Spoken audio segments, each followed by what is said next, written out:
संपूर्ण गुणों के निधान वानरों के स्वामी श्री रघुवीर के प्रिय भक्त पवन पुत्र हनुमान जी को प्रणाम करता हूँ। हनुमान जी श्री राम की आज्ञा पाकर हनुमान जी बहुत खुश हुए और अपने वानर साथियों से बोले, हे भाई, तुम लोग दुख सहकर कंदमूल फल खाकर तब तक मेरी राह देखना जब तक मैं सीता को देखकर लौट न आऊं।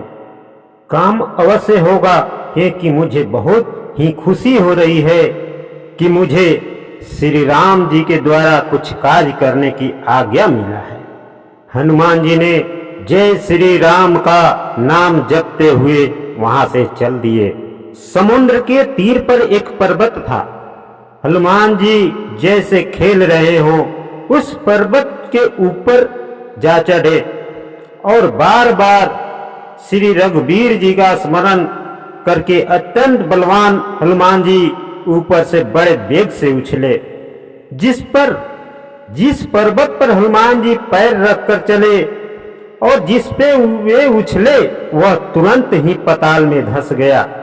समुद्र ने उन्हें श्री रघुवीर जी का दूत समझकर मैनाक पर्वत से कहा, हे मैनाक, तू इनकी थकावट दूर करने वाली हो, अर्थात तुम अपने ऊपर इन्हें विश्राम करने दो। हनुमान जी ने प्रणाम करके कहा, भाई, श्री रामचंद्र जी का काम किए बिना मुझे विश्राम कहाँ है। देवताओं ने पवन पुत्र हनुमान जी को जाते हुए देखा। उनकी विशेष बल और बुद्धि को जानने के लिए हनुमान जी का परीक्षा लेने के लिए उन्होंने सूरसा नामक सर्पों की माता को भेजा। सूरसा ने आकर हनुमान जी से कही, आज देवताओं ने मुझे भोजन दिया है। यह वचन सुनकर पवन कुमार जी ने कहा, श्री राम जी का कार्य करके मैं लौटाऊं और सीता जी की खबर प्रभु को सुना दूं, तब मैं आकर तुम्हारे मुंह में घुस जाऊंगा, तुम मुझे खा लेना। हे माता, मैं सत्य कहता हूं, अभी मुझे जाने दो। जब किसी भी उपाय से उसने नहीं जाने दिया तब हनुमान जी ने कहा, तो फिर मुझे खा ही लो। उसने जोजन भर 4 कोस में मुंह फैलाया। तब हनुमान जी ने अपने शरीर को उससे दुगुना बढ़ा लिया। उसने 16 योजन का मुंह किया।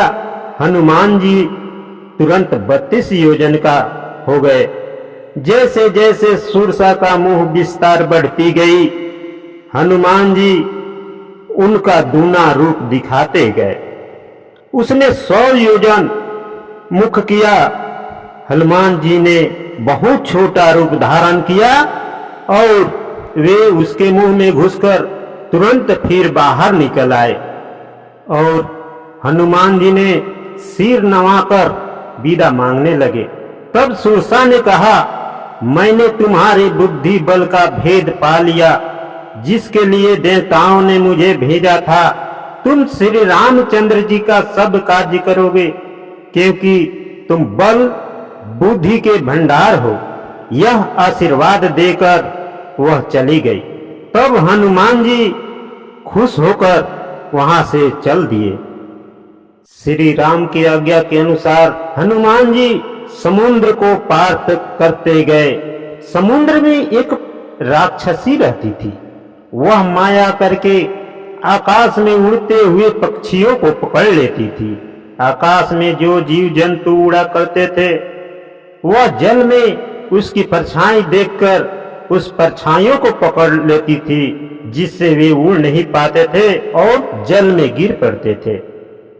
इस प्रकार वह सदा आकाश में उड़ने वाले जीवों को खाया करती थी। उसने वही छल हनुमान जी से भी किया। हनुमान जी ने तुरंत ही उसका कपट पहचान लिया। पवन पुत्र धीर बुद्धि वीर हनुमान जी उसको मारकर समुद्र पार गए, जहां उन्होंने वन की शोभा देखी। समुद्र पार कर जब हनुमान जी लंका में पहुंचे तो अनेक प्रकार के वृक्ष फल फूल से शोभित हैं। पक्षी और पशुओं के समूह को देखकर तो वे मन में बहुत ही प्रसन्न हुए। सामने एक विशाल पर्वत देखकर हनुमान जी भय त्याग कर उस पर दौड़ कर जा चढ़े। हनुमान जी ने वहां जाकर देखे उस पर्वत के चारों ओर समुद्र है। सोने के चार दीवारी का परम प्रकाश हो रहा है। विचित्र मणियों से जड़ा हुआ सोने का चार दीवारी, उसके अंदर बहुत से सुंदर सुंदर घर हैं। चौराहे, बाजार, सुंदर मार्ग और गलियां हैं।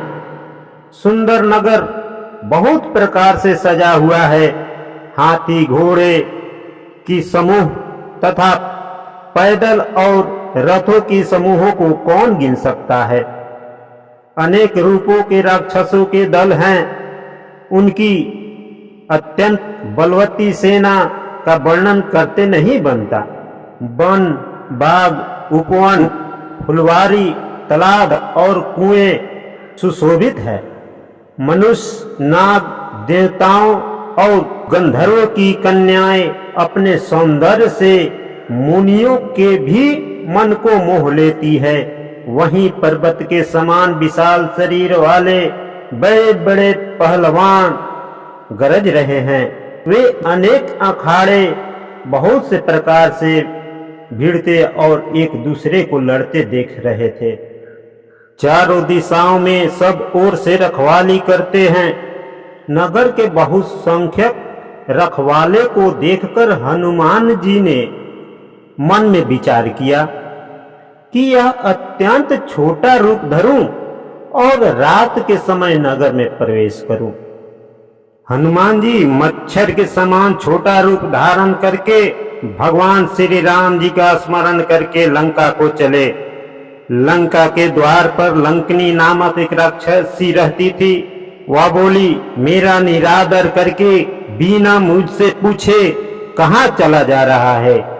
हे मूर्ख, तूने मेरा भेद नहीं जाना। जहां तक जितने चोर हैं वे सब मेरे आहार हैं। महाकपि हनुमान जी ने उसे एक घूसा मारा, जिससे वह खून की उल्टी करती हुई पृथ्वी पर लुढ़क गई। वह लंकनी फिर अपने आप को संभाल कर उठी और डर के मारे हाथ जोड़कर विनती करने लगी। लंकनी ने बोली, जब रावण को ब्रह्मा जी ने वर दिया था तब चलते समय उन्होंने मुझे राक्षसों की विनाश की यह पहचान बता दी थी कि जब तू बंदर के मारने से व्याकुल हो जाए तब तू राक्षसों का संहार हुआ जान लेना। हे तात, बड़े पुण्य है जो मैं श्री राम जी के दूत को अपने नेत्र से देख पाई। अयोध्यापुरी के राजा रघुनाथ जी को हृदय में रखते हुए नगर में प्रवेश कीजिए। आप उसके लिए विष अमृत के समान हो जाता है जब शत्रु मित्रता करने लगते हैं। तब हनुमान जी ने बहुत ही छोटा रूप धारण किया और भगवान का स्मरण करके नगर में प्रवेश किया। उन्होंने एक एक प्रत्येक महल में सीता जी का खोज किया। फिर वे रावण के महल में गए। वह अत्यंत विचित्र था। हनुमान जी ने रावण को सोए हुए भी देखा, परंतु महल में जानकी जी नहीं दिखाई दी। फिर एक सुंदर महल दिखाई दिया। वहां उसमें भगवान का एक अलग मंदिर बना हुआ था। वहां नया नया तुलसी के वृक्ष समूहों को देखकर हनुमान जी बहुत खुश हुए। लंका तो राक्षसों का समूह निवास है, यहाँ सजन साधु पुरुष का निवास कैसे? हनुमान जी मन में इस प्रकार तर्क करने लगे। उसी समय विभीषण जी जागे। उन्होंने राम नाम का स्मरण उच्चारण किया। हनुमान जी ने उन्हें सजन जाना और उनके हृदय में बहुत खुशी हुई।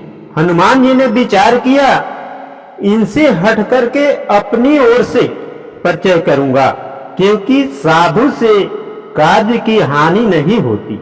हनुमान जी ने ब्राह्मण का रूप धर विभीषण के द्वार पर जाकर पुकारे। सुनते ही विभीषण जी वहां आए। विभीषण हनुमान जी को देखते ही समझ गए कि ये श्री राम के ही दूत हैं और विभीषण ने प्रणाम करके कुशल पूछी और कहा, हे ब्रह्मदेव, अपनी कथा समझाकर कहिए। हनुमान जी ने श्री राम और सीता की सारी कहानियां सुनाए और विभीषण जी से पूछे, इस राक्षसों के बीच तुम यहाँ कैसे रह पाते हो? विभीषण ने कहा, हे पवन पुत्र, मेरी कहानी सुनो। मैं यहाँ वैसे ही रहता हूँ जैसे दांतों के बीच में बेचारी जीव रहता है। परंतु हे हनुमान, अब मुझे विश्वास हो गया है कि श्री राम जी की मुझ पर कृपा है, क्योंकि हरि की कृपा के बिना संत नहीं मिलते। जब रघुवीर जी ने कृपा की है तभी तो आप मुझे अपनी ओर से दर्शन दिए हैं। हनुमान जी ने कहा, हे विभीषण जी, प्रभु की यही रीति है कि वे सेवक पर सदा ही प्रेम किया करते हैं। भला मुझे ही कहिए, मैं कुलीन हूँ, जाति का बानर हूँ और सब प्रकार से नीच हूँ।